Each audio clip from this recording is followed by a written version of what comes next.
आपली भाषा का अवॉइड सर, चाहे तुम भाषण जाओ, चाहे तुम तस्वीर गाना गानता भी जे कण। इंदिरा गांधी जी आई थी, ये रघुनाथ सिंह राणा जी को अपना भाई बोलती थी। इंदिरा है कि हम लोग राजस्थान से बिलोंग करते हैं, क्योंकि राजस्थान से 2 महापुरुष आए थे।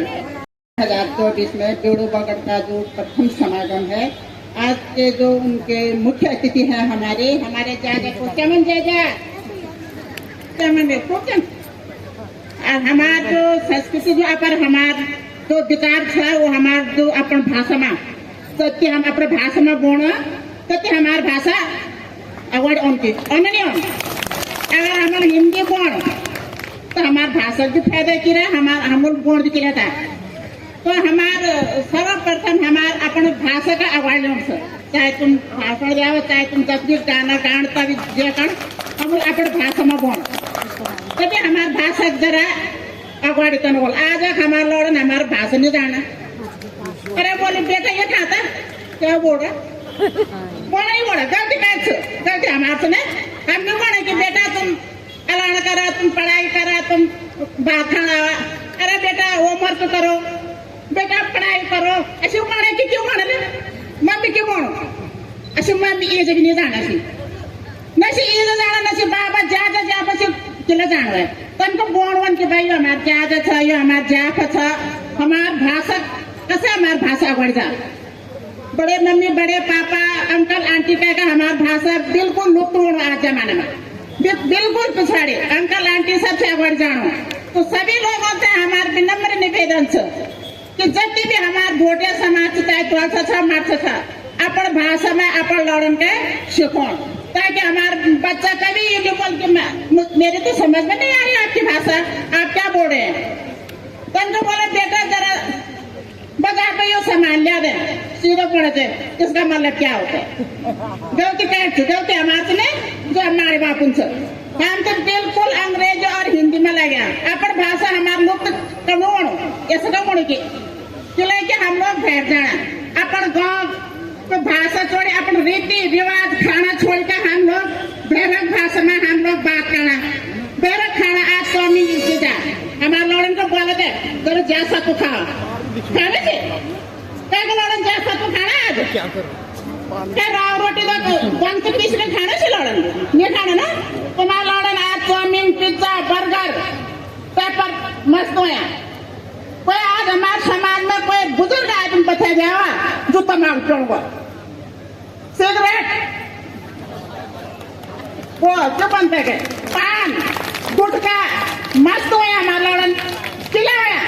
आज हमारा आरक्षण खत्म, अगर हमारा आरक्षण हमारे पेपर बनते सरकार आज हमारे पिछाड़ी देखे कि इनको आरक्षण नहीं मिलना चाहिए। भाई क्यों नहीं मिलना चाहिए, हम इसके हकदार हैं। क्यों? क्योंकि हम लोगों पर ज्यादा वो अधिकार नहीं है बनाने का, हमें हिम्मत नहीं है कि हम अपने अधिकार को बचाए। आरक्षण 14% आरक्षण मिलती थी हम जनजातियों को, आज कितना परसेंट मिलता है आपको। हमारे बच्चे आज घर में पकौड़े बना रहे हैं, चाय बना रहे हैं, वो जो बीबी है डॉक्टर के हुए बच्चे सब देखो आज बटरी नाना में चाय पकौड़े बना रहे हैं। क्या बना रहे, हमारी आरक्षण खत्म हो गई है। चले हम लोगों पर हिम्मत है, हमारे को इज्जत है। जब बिगड़ा चुप रहे भाई, चुप रहा हो गया। आज 12% 10% 5% पर है। आज जो बात पर हमका ये समागम में हमारे ये अधिकार रहे ज्यादातर कि हमका अपन आरक्षण की ध्यान दो भाई। आज नौकरी बहुत कम से नौकरी भी नहीं और हमारा आरक्षण भी नहीं। स्थिति वही आलू जो हमारे लोग भारत में जाते जो आबा गोरू भारत वो करते आज कब ले जाने तिब्बत में बंद। कुछ लोग मुझे नहीं कहते होंगे। हाँ, पूर्व प्रधानमंत्री और मेरी 2 पीढ़ियां, ये जो पहले नंबर पे है रघुनाथ सिंह राणा जी मेरे अपने चाचा जी, दूसरे नंबर पे है बम्पाल जी, पान सिंह बम्पाल जी मेरे नाना जी हैं। मेरी 2 पीढ़ियां यहाँ पे लगी हुई हैं। में जो बच्चे पढ़ रहे हैं लेकिन उनके पास आगे की शिक्षा के लिए पैसे नहीं है, उनको कौन मदद करेगा। ये पैसे जो आज एक समागम के लिए इकट्ठे हुए हैं, एक बच्चे के अच्छे भविष्य के लिए भी हो सकते हैं। एक बेटी हमारी स्वाति बड़वाल है जो इतना नेशनल खेल रही है, इतने आगे बढ़ रही है, उसके लिए क्यों नहीं आगे आ सकते हैं हम। मैं यहाँ पे सभी मंचासीन जितने भी मेरे लोग हैं, जितने बैठे हैं, सबको मैं कान खोल के आप अपने कान में ये डालिए कि समाज तब ही बढ़ेगा जब आप अपने समाज के साथी को हाथ पकड़ के अपने समकक्ष लेके जाएंगे। ये नहीं कि एक करोड़पति बन गया, एक जमीन में बैठा हुआ है और आप हंस रहे होते देखते। तो मेरा सिर्फ ये मानना है, स्वाति बड़वाल है और लोग हैं, कई लोग हैं, कई बच्चे हैं जो हमारे IIT करना चाहते हैं, वो पढ़ने लिखने में तेज है, लेकिन कौन उन्हें समझाएगा, कौन उनकी मदद करेगा। हम लोगों को, समिति के लोगों को इस चीज के लिए आगे आना पड़ेगा। और अगर कोई नहीं आता है तो मैं साफ बोलता हूं कि मैं इस चीज के लिए खड़ा हूं, मेरे से जितना अवगण पड़ेगा मैं करूंगा। मैं इस चीज के लिए, मैं किसी प्रोग्राम के लिए पैसे लेने नहीं जाऊंगा, लेकिन अगर मेरा बच्चा अगर IIT में पढ़ना चाहता है और उस पर पैसे नहीं है, या मेरी कोई बेटी कहीं नेशनल गेम खेलती है, उस पर पैसे नहीं आने जाने के, तो मैं समाज के हर व्यक्ति से दरवाजे पे जाके लड़ूंगा और उसके लिए पैसे लेके आऊंगा। और रही बात, क्योंकि मैं इससे पहले बोलना चाहता था तो ये टॉपिक चेंज हो गया, 1 सेकंड बोलूंगा। और समाज, हमारा समाज इतना रिच है, रिच बोले तो इतना धनवान है कि मलारी में जब इंदिरा गांधी जी आई थी, ये रघुनाथ सिंह राणा जी को अपना भाई बोलती थी, इंदिरा गांधी अपना भाई मानती थी। हमारे घर में आई है, कोड़िया में आई है, तो जब मलारी में आई तो रघुनाथ सिंह राणा जी जब लेके आए थे कि भाई हम लोग गरीब लोग हैं और हम 62 के बाद हमारा सब कुछ वो हो गया है, तहस नहस हो गया, हम गरीब हो गए। तो जब उन्होंने महिलाओं के कान में, गले में सोने की चीजें देखी तो उन्होंने बोला तुम कहाँ से गरीब हो रहे हैं, तुम्हारे बराबर तो अमीर कोई है ही नहीं। और मैं ये कहता हूँ, ये अमीरी तो अलग बात है, सबसे बड़ी बात है हम दिल के बहुत अमीर है और जहाँ जरूरत पड़ती है एकजुट होकर वो अमीरता भी दिखाते हैं। धन्यवाद। टाइम हो चुका है, मैं उनको प्रणाम करता हूँ। हमारी बुजुर्ग महिलाएं तो उनको भी प्रणाम करता हूँ। हमारे अध्यक्ष जी और सभी कार्यकर्ता की मूर्ति पर आशा करता हूँ, ना किसी देवता भगवान की तलाश करता हूँ। इंसान हूँ और मुझे इंसानियत पर विश्वास है। इंसान से बड़ा कोई धर्म नहीं समझा। ठीक, दूसरी बात, हमारी बहनें यहाँ पर बैठी हुई हैं, हम लोगों पर शिक्षा का प्रतिबंध था। 1800 में एक महापुरुष पैदा हुआ, ज्योतिबा फूले, और उनकी पत्नी जब शादी हुई तो बेचारी अनपढ़ थी। उन्होंने हम लोगों के लिए शिक्षा के द्वार खोले। मनुस्मृति के आधार पर हम पढ़ाई लिखाई नहीं कर सकते थे। आज जहाँ पर भी हम बैठे हैं उनकी कृपा से बैठे। उस जमाने में जबकि उनको कोई अधिकार नहीं था, ज्योतिबा फूले और उनकी पत्नी सावित्रीबाई फूले ने महिलाओं के लिए स्कूल खोला। भारत भूमि में पहली बार एशिया की पहली महिला टीचर बनी। और बेचारे जब स्कूल खोल रही थी तो उसको जगह नहीं मिली। तब फातिमा बेगम थे एक मुसलमान महिला, उसने अपनी जमीन दी, तब वो स्कूल खोला। उस दिन से हमारे लिए, आपके लिए शिक्षा के द्वार खुले। बोलना बहुत कुछ था पर बहुत कम समय है। अब जहाँ पर आरक्षण की बात आती है, 1932 में पूना पैक्ट हुआ था। आगे की बात मैं नहीं बोलता हूँ। पूना पैक्ट में यह हुआ था कि महारानी विक्टोरिया या जॉर्ज पंचम की यहाँ से बाबा साहब भीमराव अम्बेडकर हम लोगों के लिए एक मांग लाए थे। बाकी मांग तो पूरे हिंदुस्तानियों के लिए था। एक मार्ग सिर्फ जनजाति, ओबीसी और SC ST वालों के लिए था कि वो ये था कि 2 जगह वोट देंगे। वो जनरल वाले 1 जगह देंगे और हम लोग 2 जगह वोट देंगे। तो इस पर सारे हिंदुस्तान के नेताओं ने विरोध किया।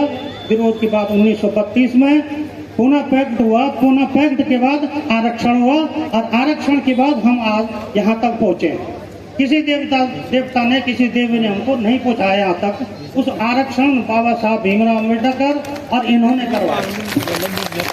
अब मैं बोलना तो बहुत कुछ था पर समय नहीं है। मूल जनजाति के लोग 6 महीना नीचे 6 महीना ऊपर, एक गाना भी था 6 महीने 6 महीने पाण, है ना, वो गाना भी था। लेकिन भोटिया हम सब बोल रहे हैं, लेकिन राजस्व अभिलेखों में कहीं भोटिया का नाम नहीं है। हमारी जमीन जिन पर हम हमारे बाप दादा रहे हैं, जिस पर हम माइग्रेट होकर आ गए हैं, शीतकालीन आवास जो हमारे हैं वो श्रेणी 4 में दर्ज है। खतौनी 2 किस्म की होती है, एक तो भूमिधरी खतौनी होती है जिसको हम खरीदते हैं बेचते हैं, और एक हुआ भूमि हमारी है नीति घाटी में, माणा घाटी में। लेकिन जो हमारे शीतकालीन आवास हैं वो श्रेणी 4 अनजड़े, जहां पर जमींदारी एबिलेशन एक्ट 1950 लागू हुआ, लेकिन जमींदारी एबिलेशन एक्ट लागू नहीं हुआ, उसको कहते हैं तरमीम बंदोबस्त। उसमें आपके हमारे सारे मकान श्रेणी 4 में चढ़े हुए हैं। अब भोटिया पड़ाव, यहाँ पर भी भोटिया पड़ाव, ये गाड़ी गांव की जमीन है, ये गाड़ी गांव है ना, उसकी जमीन है ये। तो मेरा ये कहना है आप सब लोगों से, अगर आप लोग सहयोग करेंगे, साथ देंगे, तो हम इस लड़ाई को लड़ेंगे। और जो हमारी जमीन है श्रेणी 4 में है, जो उस जमीन पर हम भूमिधर बनेंगे। 3-4 जीओ पास हुए हैं जो मेरे पास हैं सरकार के, लेकिन सरकार के अधिकारी कर्मचारी लागू नहीं करते हैं। हमारे स्वर्गीय माधव सिंह राणा जी तहसीलदार थे, उमराव सिंह रावत जी दुरानके के थे, उन्होंने भी प्रयास किया, लेकिन उनके साथ जन समूह नहीं था। मैंने भी प्रयास किया, लेकिन मेरे साथ जन समूह नहीं था। अगर आज इस पवित्र भूमि से अगर आप सब लोग कहते हैं कि जीडी हिंदवाल हम आपके साथ हैं, तो मैं इन सारी जमीनों को आप लोगों के नाम पर लगवाने का वादा करता हूँ यहाँ पर इस मंच से। और यही समस्या हमारे पिथौरागढ़ वाले भाइयों की है, और यही समस्या उत्तरकाशी वाले भाइयों की है। उसके आप है कि हम लोग राजस्थान से बिलोंग करते हैं, क्योंकि राजस्थान से 2 महापुरुष आए थे, और वो महापुरुष दोनों ये नीति बेली होते हुए, एक भाई तो यही मलारी में रह गया या माना मलारी में कहीं रह गया है, और एक भाई पिथौरागढ़ के मुंशियारी मेनन गांव में चले गया। आज तकलीफ होती है जब हमारे जनजाति सर्टिफिकेट में भोटिया जनजाति लिखा जाता है, तो मुझे हम लोगों को बहुत तकलीफ की बात है। इसमें मन मंथन होना चाहिए, अवश्य होना चाहिए इसमें मन मंथन। मैं आपको बता देना चाहता हूँ, जब उत्तर प्रदेश था तो हमारी 6 जनजातियां उत्तर प्रदेश में निवास करती थी, थारू, खोकसा, भातू, बनराउत और भोटिया जनजाति और जौनसारी। जब उत्तर प्रदेश से हमारा उत्तराखंड अलग हुआ, तो यहाँ पे जो है कि सिर्फ भातू टोटल जो है मुरादाबाद में जो रहते हैं वो मुरादाबाद में रह गए, और चंद थारू खोकसा उत्तर प्रदेश में चले गए, बाकी टोटल के टोटल जो है उत्तराखंड में रह गए। और उस समय की बात है जब हम यूपी में थे तो 4% हम लोगों को आरक्षण मिलता था, और सब लोग हम खुश थे, सब लोग फरीपूत थे, अच्छे नौकरियों में हमारे भाई बहन बुजुर्ग सब लोग लगे। लेकिन जब उत्तर प्रदेश से हम लोग अलग हुए तो हमको सिर्फ जो है 2% बढ़ा के 4% कर दिया गया है। आज हम लोगों की नौकरी लगने की बहुत सीमित रह गए हम लोग, जबकि उत्तर प्रदेश में ब्यूरोक्रेसी से हमारे RS टोलिया थे, प्रवृत्ति सचिव थे हुए, और डेमोक्रेसी से केदार सिंह फोने जी थे। और जब उत्तर प्रदेश से हम लोगों को अलग कर दिया गया तो वो फिर यहाँ पे मंत्री बने फोनिया जी, और RS टोलिया मुख्य सचिव बन गए। क्या परिस्थिति रही होगी, क्यों मन मंथन नहीं हुआ होगा? इसमें मन मंथन होना चाहिए था। ये समझ दी से मैं आप लोगों को ये बताना चाहता हूँ कि हमारी सबसे बड़ी एक समस्या है, अभी हिंदवाल जी ने यहाँ पर रखी है, शीतकालीन प्रवास की जो जमीन है कि नहीं है, जो हम लोग नीचे रहते हैं आप लोगों के नाम पे है, तो हमें इसके लिए एक लड़ाई लड़नी है। अभी से कमर कस लो। इस समागम के मैं उपस्थिति होकर जब आप लोग यहाँ पे आए हैं तो आप लोग आज से ही कमर कस लो कि हमें इसके लिए लंबा लड़ाई लड़ना पड़ेगा। इसके लिए हम 19-20 कई बार मैं शासन प्रशासन माना कि मुख्यमंत्री आता हूं उनके पास जाता हूं, कोई मंत्री आता हूं उनके पास जाता हूं। पिछली बार राजनाथ जी वहां पे आए, तपोवन घाट में आए थे, वहां भी गए हम लोग। मगर समस्या क्या होती है कि 1-2 आदमी के जाने से कुछ नहीं होने वाला है। 2022 में मुख्यमंत्री मलारी में आया, हमने ये बात रखी व्यक्तिगत रूप से मैंने वो घोषणा करवाई कि मुख्यमंत्री ने वहां पे घोषणा की कि शीतकालीन प्रवास की जमीन आपके नाम किया जाएगा, मगर उसके बाद इसको कोई आगे बढ़ाने वाला नहीं रहा।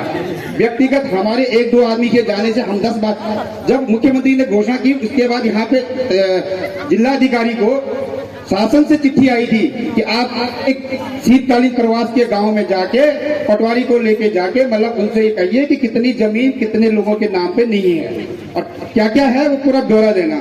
उस समय भी हमने ग्रुप में लिखा था कि भाई कहीं पे कोई दिक्कत होती तो आप जरूर हमें अवगत करें, मगर होता क्या है लोगों को लगता है कि पुष्कर राणा को बताना मतलब उसके पीछे रहना है, जबकि ऐसा नहीं है। ये जो लड़ाई है ये पूरी समाज की लड़ाई है। मैं व्यक्तिगत लड़ाई के लिए कभी नहीं बोलता किसी को मेरे पीछे आओ, मगर समाज की लड़ाई जहाँ पे होगी वहां पे सबसे आगे मैं भी आऊंगा। और मैं आप लोगों को कहना चाहता हूं आज इस मंच के माध्यम से मैं शासन को भी, यदि कल कोई न्यूज बनाने वाले यहाँ पर हमारे प्रमोद सेमवाल जी आए हैं और पीपल कोटी से हमारे कोई भाई साहब, मैं नाम भूल गया उनका, वो आए हुए, मैं इस मीडिया चैनल के माध्यम से यहाँ से आज बता रहा हूँ, यदि कुछ समय मतलब 2-3 महीने या 3-4 महीने में हमारे जमीन का या जमीन के उसमें कोई बात नहीं होती है तो मैं प्रधान संघ के महामंत्री होने के नाते आज यहाँ से ऐलान करता हूँ कि हम घाटी में जितने भी शीतकालीन प्रवास के गांव वाले हैं ग्राम पंचायत चुनाव का विरोध करेंगे। आप लोग तैयार हैं? हमको अपनी जमीन के लिए कुछ भी करने के लिए कुछ भी करना, आप लोगों का सहयोग मुझे चाहिए। तो इसलिए मैं आप लोगों यहाँ पे मैं देख रहा हूँ बहुत बड़े बड़े अधिकारी यहाँ पे आज वो आश्रम पद्धति टूटने के कगार पर है। जब जोशीमठ में आपदा थी तो जोशीमठ ग्राम में है वो आश्रम पूर्ण जीर्ण शीर्ण स्थिति में है। सरकार ने उस आश्रम पद्धति को मैठाणा में ट्रांसफर कर दिया है। अब ट्रांसफर करके वो अभी एसटी के उसमें चल रहा है, छात्र संख्या बहुत कम है और वो भी वहां से स्थानांतरित होने वाला है। तो मेरा आप लोगों से निवेदन है प्लीज उस आश्रम मैठाणा से जो आश्रम पद्धति बनी है उसको हम स्थानांतरित करके पुनः रविग्राम में रखेंगे। जो वहाँ पे जो है बिल्डिंग खराब हो रही है, टूटने के कगार पर है, उसके बावजूद वहाँ पे बहुत ज्यादा जमीन है जिसपे प्रीफैब हेड बना करके वहाँ पे हम रह सकते हैं। बशर्ते आज हम सोच रहे हैं हमारे पास पैसे हैं, बहुत ज्यादा संपन्न है हम, परंतु ये सोचना गलत है। जिस प्रकार से आज बेरोजगारी चरम सीमा पर है, जिस प्रकार से आज बेरोजगारी चरम सीमा पर है, तो मुझे लगता है आने वाले दिनों में हम अपने बच्चों को प्राइवेट सेक्टर में नहीं पढ़ा पाएंगे, बहुत मुश्किल होगा। सरकार की पॉलिसी बहुत खराब है जिसकी मैं घोर निंदा करता हूं। तो मेरा इस मंच के माध्यम से मेरे बुद्धिजीवी लोगों से निवेदन है, जो आश्रम पद्धति आज ट्रांसफर होने के कगार पर है, जहाँ पे वो पदाधिकारी है, जहाँ पे पदाधिकारियों किसी न किसी तरीके से इसको देहरादून ट्रांसफर।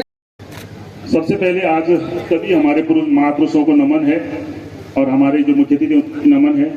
और नमन की श्रृंखला में मैं हल्का सा पहले जा रहा हूं, मेरे को पहला बोलना चाहिए था लेकिन माफी चाहूंगा। मैं पहले वाले अध्याय पे जा रहा हूं जिसमें कहा गया था कि हल्का सा इतिहास बताना है। इतिहास बहुत लंबा नहीं है, समय को ध्यान में रखते हुए, लेकिन मैं नमन करना चाहता हूं जनजाति के संगठन के जिन्होंने जो पुरोधा रहे हैं बिरसा मुंडा जी को, जो कि मुन्ना समुदाय से आते थे, झारखंड में रहे हैं और 15 नवंबर 1875 का उनको जन्म हुआ था और पहला जिन्होंने जनजाति के नाम को पूरे देश में जगाया है, उनको भी मैं नमन करता हूं।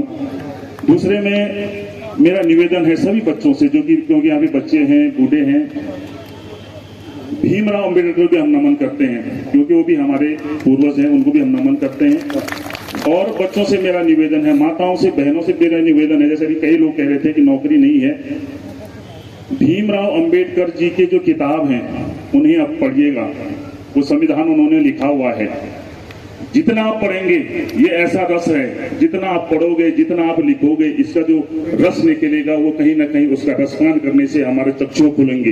तो मेरा निवेदन है कि सब लोग उसको अंबेडकर जी को पढ़े और भारतीय संविधान को पढ़े। वो उसमें हमारे जितने राइट्स एंड ड्यूटीज हैं उसमें लिखे हुए हैं, फंडामेंटल 14 के हैं। ये मैं पुरानी बात कह रहा हूँ, पहले वाला। दूसरे समस्याओं के बारे में सबसे पहली बात, समस्या जैसे हमारे जीडी हिंदवाल जी ने भी कहा, तहसीलदार साहब ने, और हमारा तो खैर लगातार संपर्क होता है, भाई पुष्कर राणा ने भी अभी कहा, और इससे पहले भी हम लोगों ने इस बारे में कई बार एप्लीकेशन लिखा है। दूसरे में मेरे को ऐसा लगता है कि एक बहुत बड़ा गैप हमारे बीच में होता जा रहा है, या हो सकता है मैं इस बारे में झूठ हूं, हमारी जो समिति एक यहाँ की समिति है जिला जनजाति संगठन और एक हमारे देहरादून की है। मेरा ये अपना पहले से परसू रहा है कि हम जो चमोली की समस्याओं को उठाएं। हमारी जो चमोली की जनजाति की जो संगठन भूटिया जो जनजाति की जो हमारी संगठन है वो यहाँ की मूलभूत समस्याएं को उठाएं और जो प्रदेश लेवल पे हमारी जो दीदी माणा घाटी देहरादून की जो समिति है वो उसको परसू करे और मुख्यमंत्री या राज्यपाल से उसको ज्यादा से ज्यादा संचालित करे। होता क्या है, हम यहाँ से उठाते हैं डीएम के माध्यम से भेजते हैं, लेकिन न हम लोग वहां से आगे जा पाते हैं, न हम आगे वाले से कोऑर्डिनेट कर पाते हैं। हमें पता है कि हमारे देहरादून में बहुत बुद्धिजीवी लोग हैं, हमारे डॉक्टर साहब वहां पे अभी अध्यक्ष हैं, इससे पहले भी डॉक्टर साहब थे, उनके द्वारा बहुत अच्छा किया गया। लेकिन दिक्कत मीडिया क्या कहेंगे इसको, जो माध्यम है एक वो हमारा माध्यम रखूंगा। यहाँ पे मेरे ननिहाल पक्ष से यहाँ पे 2 लोग उपस्थित है, यहाँ पे पीढ़ी के, एक श्री मोरार देसाई जी के साथ मेरे नाना जी श्री चित्रा सिंह जी और मेरे मामा जी श्री प्रेम सिंह जी। ये दोनों मेरे पीढ़ी के ही दोनों है जो कि हम लोग जनजाति क्षेत्र से बिलोंग करते हैं।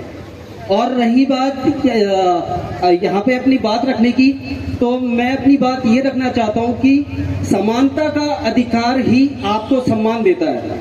मैं खुद राजकीय पॉलिटेक्निक नैनीताल में भी कार्यरत हूँ व्याख्याता के पद पे। यहाँ पे मेरे कई स्टूडेंट मिले। यहाँ पे चैत सिंह जी उनकी बिटिया ग्राम सभा बिराई, वो मेरी विद्यार्थी रही। लाता में राणा जी है, उनका लड़का अंकित राणा, वो मेरा विद्यार्थी रहा है। तो बस इतनी सी बातें करना चाहता था। और दूसरी बात ये, एक बात जमीन से जुड़ के चलना चाहिए, जिसको मैं भी मानता हूँ। ठीक है, हमने मेहनत की, पढ़ाई की, हम अपनी रोजी रोटी कमा रहे, नौकरी कर रहे हैं, पर जो हमारे पूर्वज रहे उन पूर्वजों के ऊपर बात आई हमारा समाज। आज हम लोग यमुना और हमका आवश्यकता थी यमुना, लेकिन हम यमुना वाला तो बहुत से में हमारे यहाँ भूला बेरोजगार नहीं रह सकूँ, यहाँ आगे बेरोजगार नहीं सकूँ, यहाँ बेरोजगार नहीं रह सकूँ। कारण की हम आपस में रहना यो बोल तेल तोड़ के यो तल तोड़ के अब कौन बात तो हमारा आदमी छे बेरा थोड़ी छे, मगर हम तो सीखना आवश्यकता छे कि किससे बोलो कि हम यहाँ में हम क्यों होना आवश्यकता छे। आज हमारा गाँव में रोड है, कोई बोनो कोई भी बीमार हुई तो तेरे वो पकड़ना चिल्ला बस ये छिवाई मुशिवाई काबू। तो हम लोगन की यो होना आवश्यकता थी। जब हम यो वाला यो शक्ति वालो यो समागम कोई आम समागम ने हमारा पर चर्चा छे कि फलानी बुई का दाई फलानी बु का दाई हूँ, ये परिवार छे हमारा लड़े थे परिवार। जब हम परिवार लड़े यो समाज में लड़ेला कहीं न कहीं हमारा भलो बोल। आज हमारा भयबंधन बेरोजगार छे कारण कोई बोणवान है यो लौड़ न लागू तब कहीं लौड़ न लागो हम किस जलन मुड़ी की बात है जलन। अरे भविष्य अच्छा लौड़ लागल 6 लागल प्रो 8 लागल सब सपोर्ट करल। मां महान भवन छे देदुन ने आया किला आवाल कुछ न कुछ कारण बोलू सीमित जाने हमारा दुई नाती नतना हमारे बेटी सब नौकरी लागा अगवाड़ी बाला कोई होटल खोला कोई दुकान खोला कुछ न कुछ कारण।